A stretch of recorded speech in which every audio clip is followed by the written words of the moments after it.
Okay, let's talk about something that pretty much everyone, from parents to coaches to managers, has run into. That incredibly fine line between giving helpful guidance and slipping into harmful control. So let's just get right to it.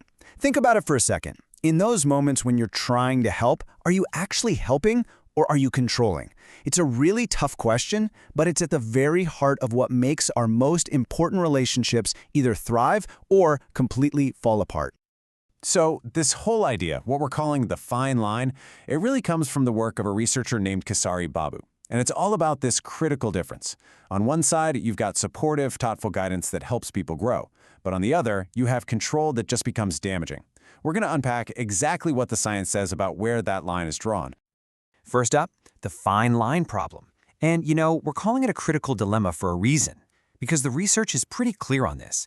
Getting it wrong isn't just a small mistake. It can have some serious, long-lasting consequences.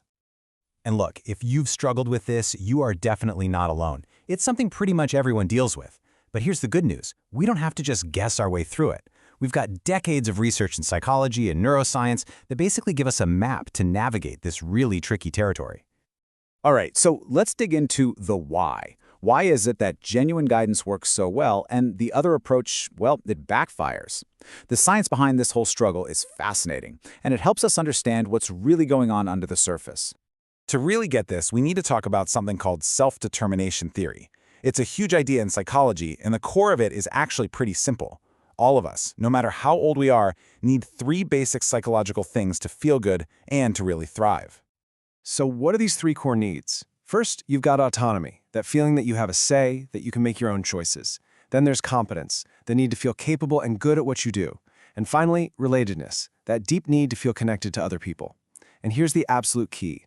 Good guidance feeds all 3 of these needs, but control, it just starves them. Okay, but this brings us to a question I'm sure a lot of parents have asked themselves, right? What is going on inside a teenager's brain that makes them pull away, even when you're just trying to help? Well, it's not just them being difficult. Turns out it's biology. 25. Just let that number sink in for a second.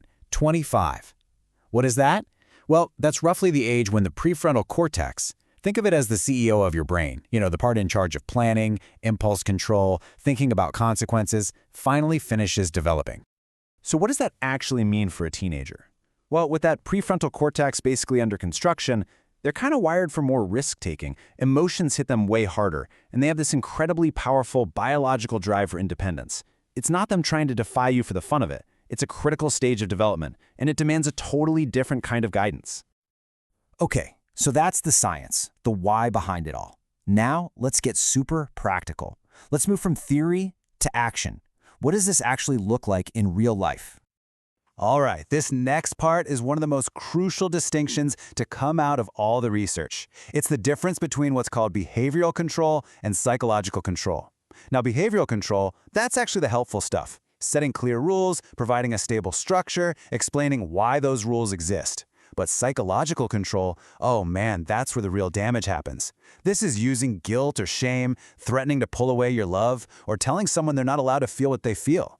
These are the tactics that are so emotionally harmful. And you know what? These 2 types of control line up almost perfectly with 2 major parenting styles. On one side, you have authoritative parenting. This is about having high expectations, but pairing them with a lot of warmth and support. The results? Kids with better mental health who learn to control themselves. And then you have the flip side, authoritarian parenting. That's all about high control, but with very little warmth. And the research consistently shows this style can lead to anxiety, aggression, and kids who just learn to rebel or lie to avoid getting in trouble. So the big question is, how do you actually do this? Well, there's a method for it. It's called autonomy support. And it really just boils down to a few key things you can start doing right away. First, give choices whenever you can. Explain the why behind the rules. Genuinely listen to their point of view, even if you don't agree with it. And maybe most importantly, encourage them to solve their own problems instead of you just swooping in to fix everything for them. Okay, for our final section, let's talk about the lifelong impact. Because this isn't just about getting through the teenage years. The choices made here can echo for decades. And I'm not exaggerating here. The research is just completely solid on this. It backs up Kesari Babu's warning 100%. Using that heavy-handed psychological control doesn't just create a little friction now. It can cause permanent harm to relationships and to a person's entire future. And if you want proof, just look at this landmark study scientists did. It's pretty incredible. They started with a group of 13-year-olds who were dealing with this kind of psychological control from their parents, and then they waited. They followed up with those same people almost 20 years later when they were 32 years old. And the results? Honestly, they're staggering. Those kids, now adults, had way more trouble in their own romantic relationships. They didn't achieve as much in their education. And maybe the saddest part, they themselves had a harder time giving emotional support to the people they loved. The way they were treated at 13 had a direct, measurable, and negative impact on their lives at 32. So, when you put it all together, the takeaway is just crystal clear. The science isn't wishy-washy on this at all. It confirms, without a doubt, that supportive guidance, the kind that honors that need for autonomy, is what builds stronger, healthier, and ultimately more successful adults. And that really brings us to our final thought for today. Think of a child's future like a story that's being written every single day. The question all of this research leaves us with is a simple one. Are you going to be the editor, standing over their shoulder, correcting every word, or are you going to be the co-author, helping them write that story together?